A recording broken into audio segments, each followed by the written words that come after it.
Hello दोस्तों, सिनकपी का मतलब है बेहोश हो जाना यानी कॉन्शियसनेस का चले जाना। प्री सिनकपी का मतलब है कि बेहोशी जैसा लगना, लेकिन आदमी उस समय व्यक्ति को चक्कर आते पर वो बेहोश नहीं होता। ऑब्वियसली सिनकपी ज्यादा सीरियस चीज है, प्री सिनकपी उसके पहले का स्टेज है।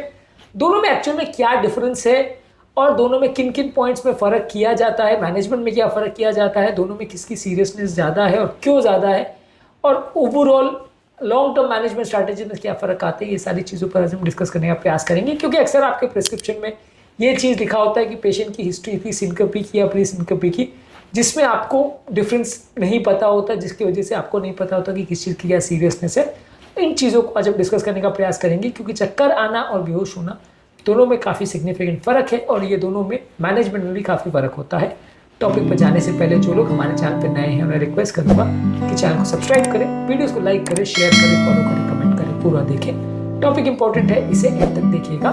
चलिए शुरू करते हैं। सबसे पहले प्री सिनकपी का मतलब यह है कि व्यक्ति को चक्कर आ रहे हैं, बेहोशी जैसा लग रहा है पर वो बेहोश नहीं हो रहा। सिनकपी का मतलब है कि टेम्पररी लॉस ऑफ कॉन्शियसनेस हो रहा है क्योंकि ब्रेन का ब्लड सप्लाई कॉम्प्रोमाइज हो रहा है। यहाँ पे भी बेहोशी बहुत लंबी नहीं चलती है, कुछ सेकंड चलती है, जानना और समझना जरूरी है। सिनकपी का मतलब ये नहीं कि व्यक्ति 3-4 घंटे तक बेहोश पड़ा रहा है, वैसा नहीं होता। यहाँ पे भी जो अनकॉन्शियसनेस होती है वो कुछ सेकंड्स के लिए होती है, उसके बाद व्यक्ति अपने आप ठीक हो जाता है। ये डिफरेंस समझना जरूरी है।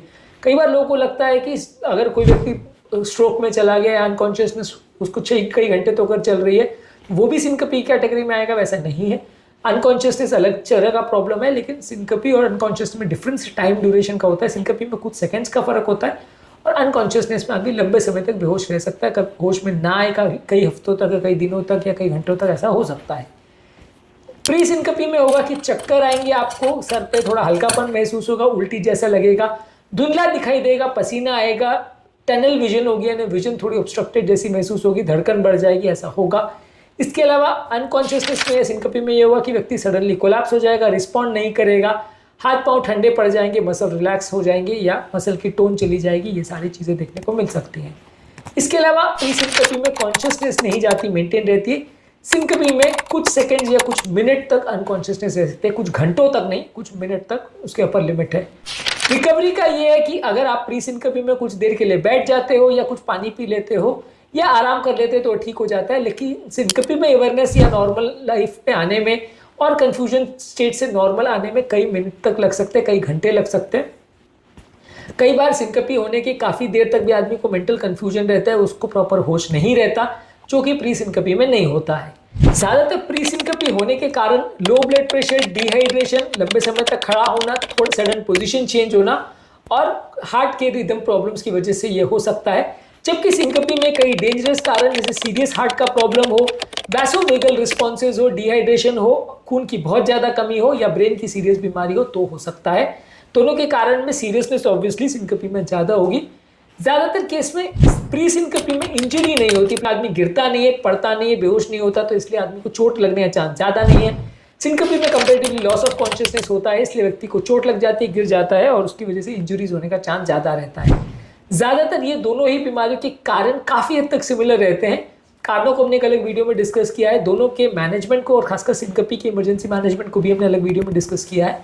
फिर भी शॉर्ट में बात करें तो सिनकपी कई तरह की होती है। एक वैसोवेगल रिस्पॉन्स होता है जिसमें कोई इमोशनल स्ट्रेस, पेन या लंबे समय तक खड़े होने की वजह से बॉडी की वेगल टोन एक्टिवेट होने की वजह से आदमी बेहोश होता है। ऑर्थोस्टैटिक हाइपोटेंशन में ब्लड प्रेशर, जब आदमी बैठे से उठता है तो सडनली बीपी कम हो जाता है और व्यक्ति को चक्कर आता है, वो बेहोश हो सकता है। डिहाइड्रेशन की वजह से ब्लड फ्लो ब्रेन का कॉम्प्रोमाइज हो सकता है, तो ये प्रॉब्लम आ सकती है। शुगर बहुत ज़्यादा कम हो, हाइपोग्लाइसीमिया हो तो भी व्यक्ति को चक्कर आ सकते हैं, बेहोश आ सकता है। हार्ट की अलग अलग प्रॉब्लम जैसे हार्ट के रिदम प्रॉब्लम्स, हार्ट के वैल्व की प्रॉब्लम और हार्ट फेलियर में व्यक्ति को अनकॉन्शियसनेस हो सकती है। इसी तरह से ब्रेन की कई बीमारियां जैसे मिर्गी हो, ऑटोनॉमिक नर्वस सिस्टम हो या लकवा हो, अलग अलग तरह के लकवों में भी आदमी को अनकॉन्शियसनेस हो सकती है। प्री सिनकपी में आप क्या करोगे, पेशेंट को थोड़ी देर के लिए आप लेटा दोगे और पेशेंट को पानी पिलाओगे, कुछ खाना खिलाओगे अगर हाइपोग्लाइसीमिया है, और उसको गहरी गहरी सांस लेने को बोलोगे ताकि ऑक्सीजन फ्लो इंप्रूव हो। जबकि अनकॉन्शियसनेस अगर हो जाए तो आपको ज़्यादातर पेशेंट का पल्स और बीपी चेक करना पड़ेगा, ज़्यादातर पेशेंट को हॉस्पिटलाइज करना पड़ेगा, और अगर उसमें सीरियस प्रॉब्लम है और खासकर अगर हार्ट प्रॉब्लम है तो उसमें इमरजेंसी मैनेजमेंट लगेगा।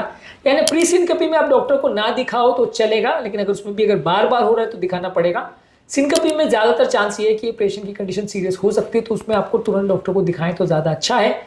अगर किसी व्यक्ति को बार बार अनकॉन्शियसनेस हो रहा है और खासकर अगर छाती में दर्द हो रहा है, धड़कन बढ़ रही है, सांस लेने में तकलीफ हो रही है या मिर्गी जैसे मूवमेंट हो रहा है या कंफ्यूजन हो रहा है, तो डेफिनेटली आपको डॉक्टर को मिलना चाहिए, चाहे प्री सिनकपी हो सिनकपी हो।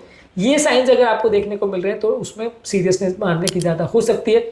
वैसे कंडीशन में आपको डॉक्टर को दिखाना आवश्यक है और तुरंत ट्रीटमेंट लेना आवश्यक है। आज के टॉपिक में हमने बात करी प्री सिनकपी और सिनकपी में क्या डिफरेंस होता है और मैनेजमेंट स्ट्रैटेजी में क्या फ़र्क होता है और ये डिफरेंस को जानना समझना क्यों ज़रूरी है। उम्मीद करूंगा कि आज के टॉपिक में कुछ नई बातें जानने को मिली होगी। जो लोग हमारे चैनल पर नए हैं उन्हें रिक्वेस्ट करूंगा कि चैनल को सब्सक्राइब करें, वीडियोस को लाइक करें, शेयर करें, फॉलो करें, कमेंट करें पूरा।